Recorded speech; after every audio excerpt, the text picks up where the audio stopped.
Hi, I'm May. And I'm Robin. And we're your student content shapers. And today we're going to take you into the main library so you too can be a power user. So we're heading to the main library that's just opposite the Green Heart in the middle of campus. It's this giant golden building, you can't miss it.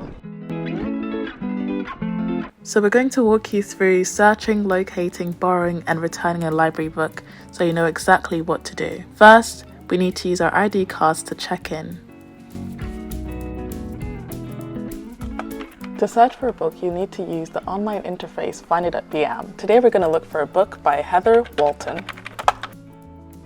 Now we have the book code, we can go and locate it on the shelves. But here's a bit of a tip for you. Before you leave the computer, just take a screenshot of the code, because by the time you get to the shelves, if you're like me, you've probably forgotten it.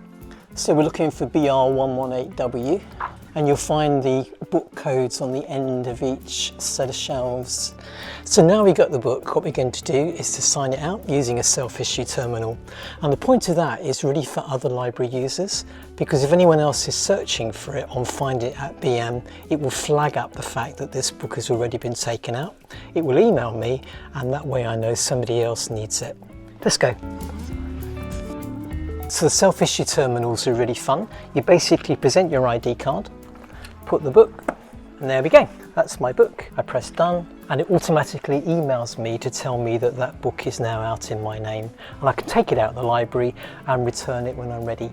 So having searched for it, located it, borrowed it, let's show you how you return a book, because that's also quite fun. Let's go.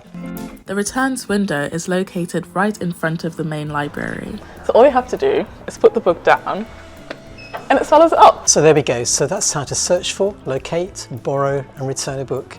And we hope you find this video useful for when you start using the library too. Thank you so much for watching, and we'll see you in the next one. Take care. Bye.